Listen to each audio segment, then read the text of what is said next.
This is an iHeart podcast. Guaranteed human. So here we are, my friends, at the end of the year. A new year is upon us, but before we exit out of 24, I'd like to first off thank you for listening to Body Bags with Joseph Scott Morgan. But in addition to that, I'd also like us to reflect. That's why over the next 3 days, we are going to have a countdown of the top 10 most downloaded episodes of Body Bags with Joseph Scott Morgan. I hope that you will please join us over the next few days as we look back over this past year, digging in to some of the most intriguing cases that we have covered. I'm Joseph Scott Morgan, and this is Body Bags.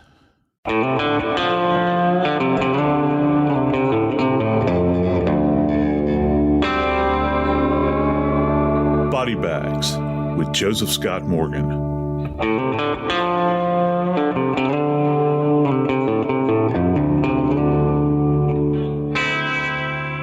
One of my favorite things to do, particularly when I'm back home down in New Orleans, my family down there, is if I ever have an opportunity, I love to go visit old homes, particularly those that are open during the holiday season. You really get to appreciate the beauty of them because the homes down there are so very old. And you can tell that people love them at one point in time, or love the idea of them. They dumped a lot of money into them, maybe 100, 150, maybe 175 years ago. It comes through, it kind of echoes down through time. And you can see where people lived a life. And I think that's quite remarkable. It really is. It's not like something that was thrown up recently, and has no, I don't know, I guess the word is patina on it. It's a dwelling that people existed in. But today, I gotta say, there is a homicide that has occurred in arguably one of the wealthiest areas in the Metro Detroit city area up there. And it involves an old house, a house that was renowned, a house that was loved, and a house that was known for hospitality. And, I think truly that's one of the great things that truly makes a home an inviting place. We're going to talk today about the homicide of Dr. Devon Hoover. I'm Joseph Scott Morgan, and this is Body Bags. Dave, I started reading this story about Dr. Hoover up in Detroit, and we hear a lot about Detroit and how dangerous it is, and for a long, long time. And I feel sorry because Detroit is one of the grand cities of America. It was for a long time, and there was a lot of wealth up there for a long, long time. And you can still see remnants of that if you ever visit Detroit. You go out by the lake and you see some of these mansions that people indwelled all those years ago that had just wealth that many of us cannot even begin to imagine. And I think that's what we're dealing with here. We're talking about, I don't know if the term palatial is appropriate here, but it's certainly striking. This home is, it's up there. As my granny used to say, I wouldn't want to have to push a vacuum cleaner through it. Boy, oh boy. 9 bedrooms, 12,000 square feet, beautiful home, but it is not a new mansion that was thrown up in the last 6 months. Dr. Devon Hoover is one of these men that people have nothing bad to say. Nothing. You can find something negative about anybody, but when it comes to Dr. Devon Hoover, he was loved by his patients. He was loved by his neighbors. One of his neighbors said that when he first bought the house, that it was Dr. Hoover who came over and introduced himself and said, if you haven't owned an older big home before, there are some things you need to know. And he said that they became friends because he hadn't owned a home like that. And they do require a lot more attention than you're used to doing around a home. The payoff, of course, is you mentioned palatial. That was actually how the home was referred to. And Dr. Hoover opened it up to the community to raise money for all types of charities and things that needed attention. He opened his doors and said, do it here. It's my place. And Dr. Hoover, he's a neurosurgeon, which, Joe, just give me the run-of-the-mill explanation of what is a neurosurgeon. The way I look at specialties in medicine, one of the ways that many people that either work in medicine or work around the periphery of medicine, when you hear what the occupation is of any particular physician, you want to know what their specialty is. So, you can have like internal medicine people, you can have emergency room doctors, you can have psychiatrists, you can have orthopedic specialists. But when it comes to neurosurgery, if you're measuring it by the length of time that it takes to make it through your postdoctoral training, your residency in medicine, it's probably, to say the very least, the most robust. So just imagine it this way. You've probably done 4 years as an undergraduate and you got a bachelor's degree in more than likely pre-med or biology or chemistry or biochem or some science. Then you go to medical school. Well, that's going to take you 4 years, right? Well, dependent upon the program, at minimum, when you're talking about neurosurgery, now this is after you've completed your 4 years of medical school, you're staring down the barrel of at least, at minimum, 6 years. Just wrap your brain around that for a second. You're talking about 6+ years, and some do subspecialties once they are complete with an actual neurosurgery residency. And there are some people that will do, let's see, how can I break it down? They'll do like a general surgery residency, which is a few years in and of itself. It's rather robust itself. And then they'll go into neurosurgery. There are some people that will do neurosurgery, and there are certain people that are also neurologists, which is different as well. They treat people externally for head trauma and spinal trauma and those sorts of things, kind of measuring if you've ever had concussion or something like that. And a doctor comes in and they're checking your neuro responses, and they'll say, here, squeeze my fingers. How many fingers am I holding up? And they'll do all these measurements, and they'll do imaging and all that sort of thing.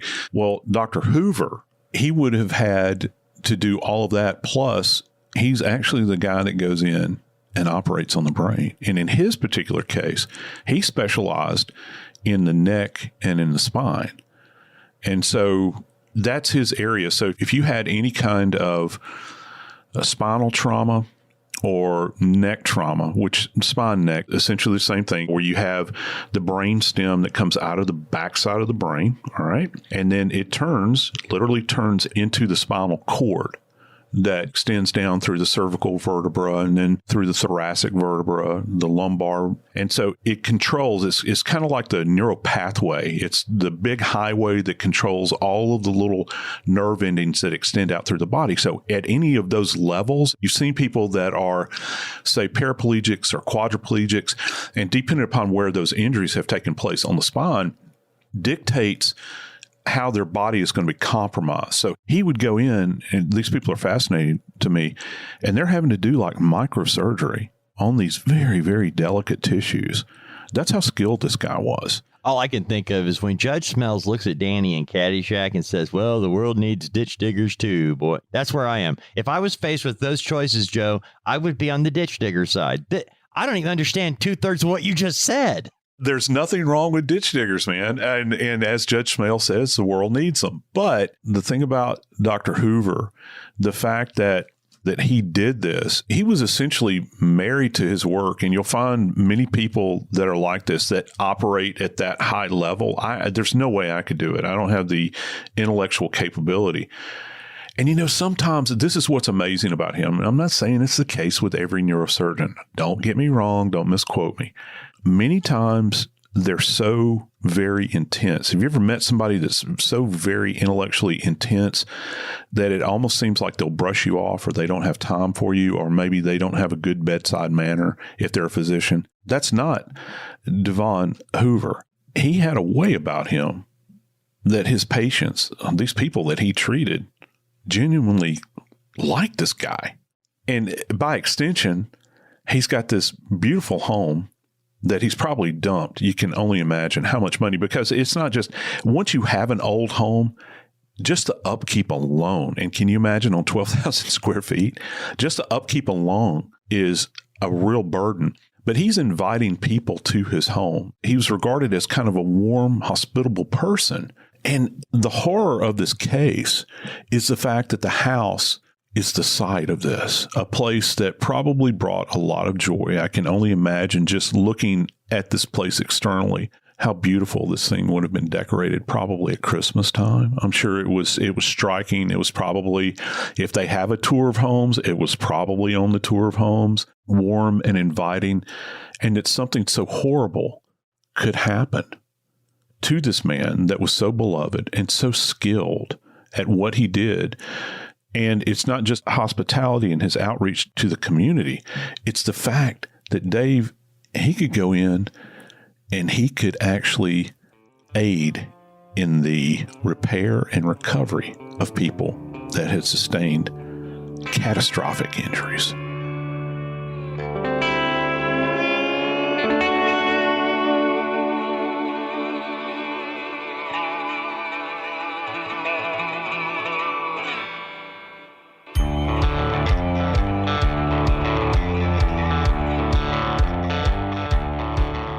Every article that I have read about Dr. Hoover's homicide has included the word, and it's a compound word, crawlspace. That word sends a chill up my spine every time I hear it, because I got to tell you, the first thing I think about when I hear crawlspace is John Wayne Gacy. I always think about the bodies that were buried beneath his house in the crawlspace when he victimized all those young men for so many years. But that's not the case in Dr. Hoover's homicide. He's actually found Dave in a unique location in this beautiful home. He's found in the attic crawl space. This is a man who lives alone, 53-year-old. He is single. He's a single-minded kind of fella. He was born in Indiana. He was the fourth child of 7, and he was the only boy in his family. Before he went to college, he worked on a dairy farm, the guy that became one of the best, a neurosurgeon. His family and friends were a priority in his life. There was a quote from his obituary. He rarely missed a Hoover family event and made the drive to Indiana frequently to visit his parents and sisters, often playing with his many nieces and nephews. He spent quality time with many friends and enjoyed traveling with them to unique places around the world. Now, when you put that with what we talked about, how his neighbors talked about him, one neighbor actually said, for a man small in stature, he was indeed larger than life. Yet, he didn't show up for a family event in Indiana as expected. And because he was always in tune with his family, when he didn't show up, the family called for the police to go by. Police show up at this palatial home, this 12,000 square foot, 9-bedroom estate that was a showplace. And they saw enough that led them to find him. You mentioned crawl space in the attic. How does a 53-year-old man with no enemies end up dead in the attic crawl space? At the time of our taping here, we still don't know who did this, okay? They released a bit of tantalizing information here, and I'm so glad you picked up on this. They said that he was not just dragged to this location where his body was finally found. Dave, they said he was dragged face down. And you're thinking, well, how can you actually arrive at that conclusion? That information is actually coming from the Wayne County Medical Examiner's Office, which, by the way, is one of the most storied offices in the history of forensic pathologists. This is actually the place where Dr. Werner Spitz did a lot of his work. And Dr. Spitz is one of the co-authors of what we regard as our Bible in forensic science, medical legal investigation of death. And it was first published back in 1966. So the place that did his examination, that did the examination on Dr. Hoover's remains, is a top location for assessment of trauma, okay, as it applies to postmortem assessment. And what they're saying is that he was found in this crawl space, but he had been drugged there face down. So when people are saying drug face down, first off, what are we thinking? Well, we're thinking that perhaps there was some kind of manifestation on his body that would give an indication, first off, that he was drugged. Well, how do we conclude that? Well, if blood is streaked in a particular way, Okay, perhaps that's the case. Say that it's on one contact surface and not on the other, and you have this kind of striated appearance of, say, for instance, blood that's been left behind. And when I say striated, that literally means streaks, okay, or kind of linear streaks. Another thing, was there any kind of postmortem trauma to the body? Well, what would that mean? Well, the body can be scraped in a postmortem state. You can actually knock away the top layer of skin. That won't have the same kind of abrasion appearance that we have during life, where it becomes red and irritated. And we've all fallen at some point in our time and skinned our knees or skinned our elbows, and we know what an abrasion looks like. And of course, we know that the dead don't bruise, but you can have markings on a body that would give you an indication of some kind of what we refer to as postmortem trauma.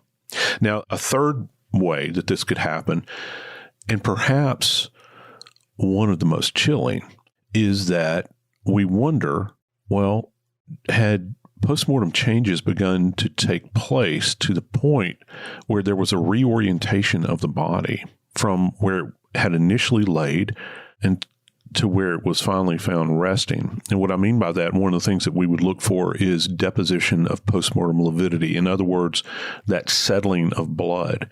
Did you have, say, for instance, a presentation where the blood had settled on the front side of the body, okay, what's referred to as the anterior aspect, and maybe there was no presentation on the back, but yet you've got postmortem trauma on the back that gives you an indication that they were initially laying in one position and then drugged vis-a-vis the other side of the body. It could be flip-flopped either way. So we don't know a lot right now at this point to kind of put a fine point on that. But the reason that's so chilling is you begin to think, well, whoever did this to him and what they did to him was quite shocking. Whoever did this to him, did they sit there with a body while postmortem changes began to take place, and that there was evidence regarding that upon the examination of the body at the scene? Was that measured in any way? Because what's key here is kind of, and I always fall back to this, is the postmortem interval, that time that has elapsed since Dr. Hoover unfortunately drew his last breath to the point in which he was moved, and then beyond that to the point in which he was discovered. How long had he actually been down? And that's going to be key in this case. Who would have access to him in this grand home in which he dwells? Who would purpose to do this kind of harm to this man that had done so much for so many people over the years, who was beloved? Who would traumatize him to this degree? We do know this. Whoever perpetrated this crime felt comfortable enough to take a handgun and shoot Dr. Hoover, execution style, in the head twice.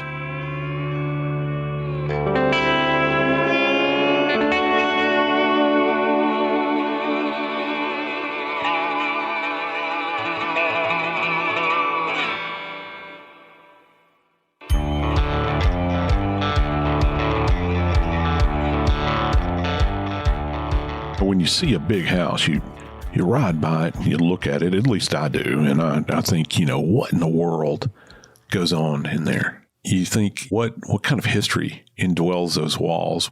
What has that structure borne witness to over the years? And when I think attic in a big home like that, you always think of some kind of scary movie or something where you've got mannequins, indwelling the area and old boxes and all that sort of thing.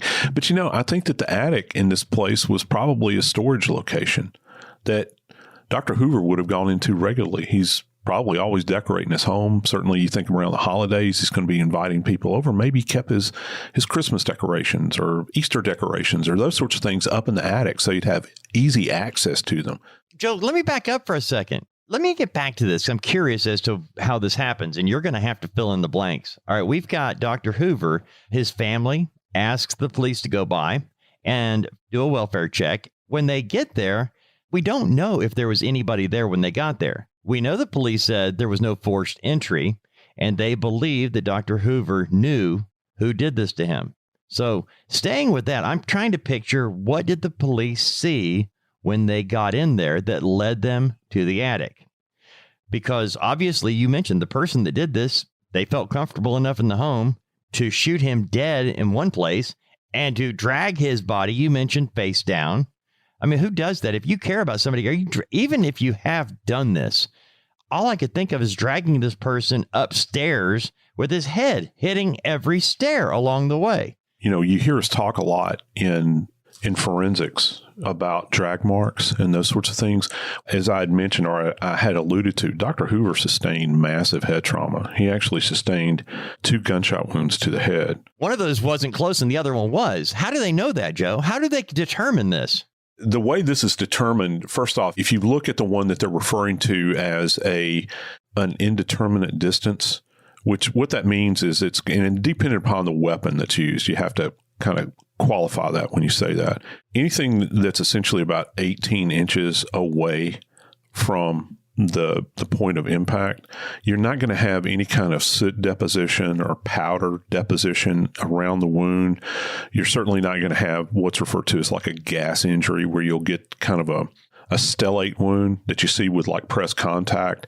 Stellate, like stellar, okay, that's where it comes from, star shape. Here people say star-shaped wound because the skin kind of tears when that happens. Well, you're not going to have that presentation with indeterminate range. That means that they will be shot from some distance. And you still don't know anything about sequencing. Some people will say, well, they were shot at a distance and then someone moves in and shoots them close. Well, you don't know that. You can have individuals that are actually executed with a contact gunshot wound, and then just for the coup de grace, if you will, in this person's mind, they're going to shoot them again, and this is as they've moved away from the body. So there's no way you can go back and look at this and say, well, this was actually the sequence of events, unless you just have somebody that just pops up and says, well, this is what happened. But no evidence of that distant wound. But the other wound that they talk about, there's actually a muzzle imprint that's left behind. And what that means is that when the muzzle of the weapon, that means the end of the barrel, actually contacts the surface of the skin, you will get an impression. And it's really impressive to see from a forensic standpoint. You can actually see an impression of the structure of the barrel underneath many times. And sometimes you'll actually see a circular ring around the area as well that will lead you to conclude that this weapon was so close that when it was discharged with such force, it actually left an imprint on the skin of the end of the weapon. And it's almost like a negative image, you know what I'm saying, like a photograph. And so that gives you proximity, doesn't it, in that particular case? And it also gives you an indication of intimacy, that this individual, whoever fired this weapon, had the ability to get that close to Dr. Hoover when they discharged the weapon. And when you begin to think about things like intimacy, here's something that's quite interesting from an investigative standpoint. When he's found unclothed. Now, he's covered in several layers of blankets. I think there's a carpet that's involved that he was covered with. But when we are nude, we are at our most vulnerable because you're not covered, you're shame involved perhaps, or they've made you take your clothes off at gunpoint. And this is kind of a dehumanization thing that takes place many times. So you've got him in the state, and he's in the state when he is found. Back to how they began to understand what the point of origin is, and that is where the event may have taken place. There's no indication of that, but they know that he was drugged. So that tells us that there's evidence that there is perhaps a blood trail leading to the attic. And one thing that really resonates with me, Dave, and correct me if I'm wrong, didn't you make reference to the fact that he was diminutive in size? He was kind of a smaller guy? A neighbor had said that for a man small in stature, he was indeed larger than life. So that makes you assume he was not a big man. Yeah, so why are you going to drag him? Unless perhaps you've dehumanized him where you're going to treat him like an animal that you shot, or that the person that did this may not have the physical strength to put their hands or put their arms beneath them and cradle them. Or maybe they just find this level of trauma and gore, because it would have been a significant amount of gore. And when I say that, I mean, because anytime there's trauma to the head where you have blood, and certainly many times you'll have brain matter that's actually extruding through the head, through the injuries, people might not want to get that on themselves. So maybe that's the reason you drug them up there. here's the thing. Whoever put him in that location, they knew about that location. They knew that that attic crawl space existed. That's intimate knowledge. That and the fact that I want to go back to the gunshots to the head, because you made a couple of statements there, and I'm curious because we do have 2 shots. And according to the police report or the autopsy, he had abrasions on his face, suggesting he was in a prone position with the left side of his face resting against some kind of surface when he was shot. Could they determine, based on this and other factors, were both of these shots potentially fatal, or was one shot? Could you determine that this shot wounded him, but this was the kill shot? Yeah, perhaps. Anytime the head is involved and gunfire is involved, you're going to have certainly the potential for fatal trauma. It's the one area of the body where even a glancing gunshot wound to the head can lead to a fatal outcome. The trick is, and kind of the measure that forensic pathologists will look at this on balance, most of the time they'll say, well, what created the most trauma in this particular case? They'll look at one injury and they say, is this potentially a survivable injury? Say if it just clipped one area of the brain, if he had gotten medical treatment, could he have survived this? Whereas with the other one, maybe it passed through an area that controls the autonomic nervous system, okay, where you just know that heartbeat is going to cease, respiration is going to cease. All is so traumatic. And not to mention, if there's a muzzle stamp on this one injury, you're not just going to have, Dave, the gunshot wound, which is bad enough that you're dealing with, that's going to create this channel through the brain. You're also going to be fighting against things like, say, for instance, the bone being blown apart in there, and it creates additional little satellite fragments or shrapnel, bone shrapnel actually is what it turns out to be. And so it injures the brain in that way. And also you have to factor in, if it's that close, you might have gas injuries. So with the gas injuries, you have hot gas, and we all know what hot gas does. It rapidly expands.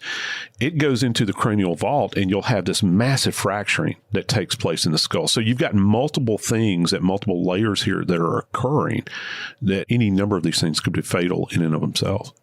Now, we know that he was wrapped in a blanket. You mentioned this. In the actual order, they said that he was wrapped in a sheet, then carpeting, then a rug, and then carpeting was laid over the top of his body in that crawl space. So, and we know that he was shot and killed when he was naked with one dark sock on his foot.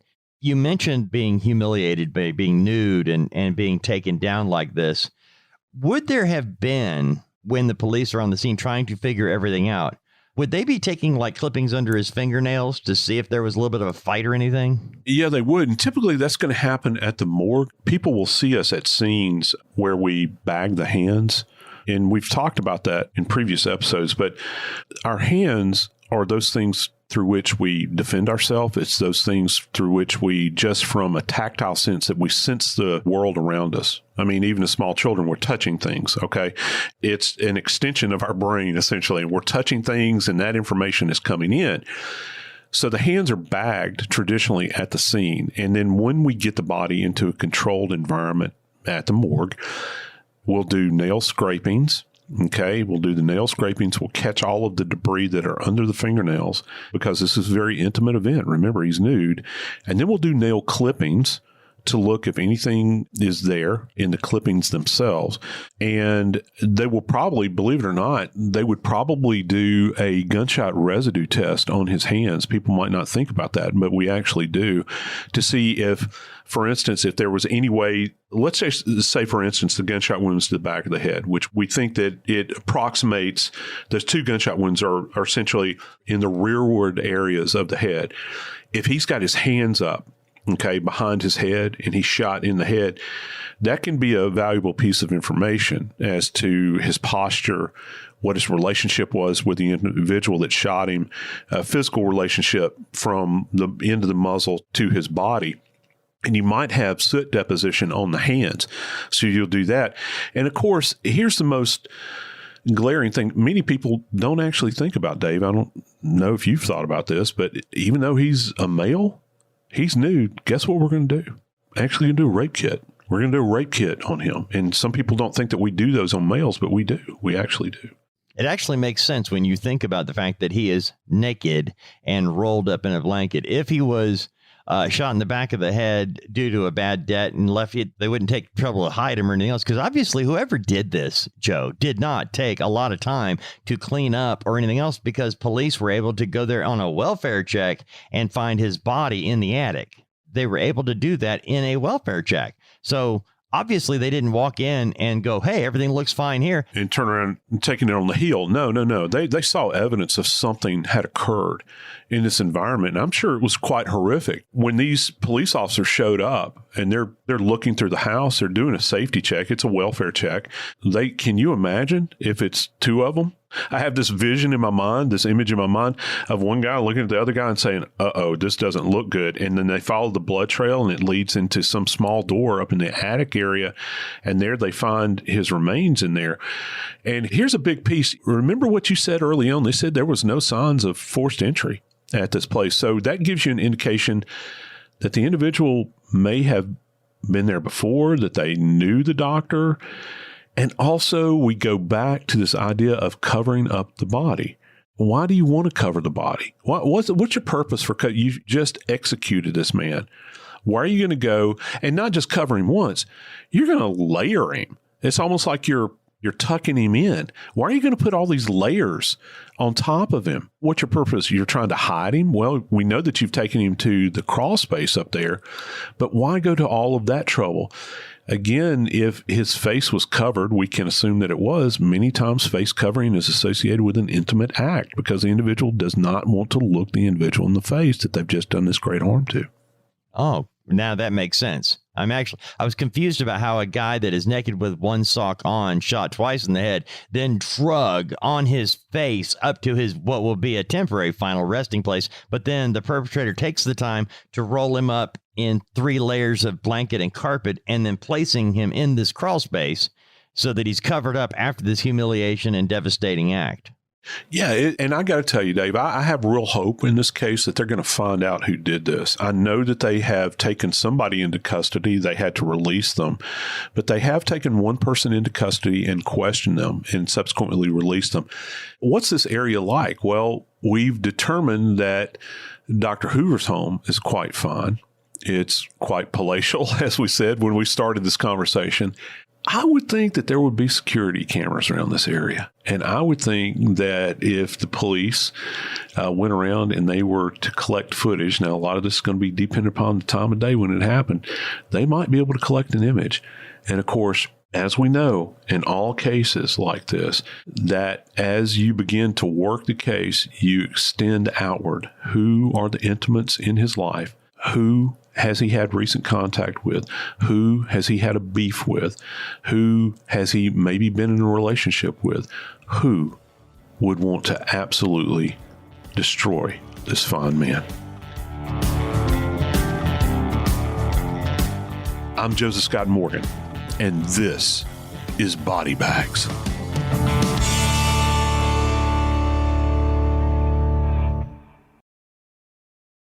This is an iHeart podcast. Guaranteed human.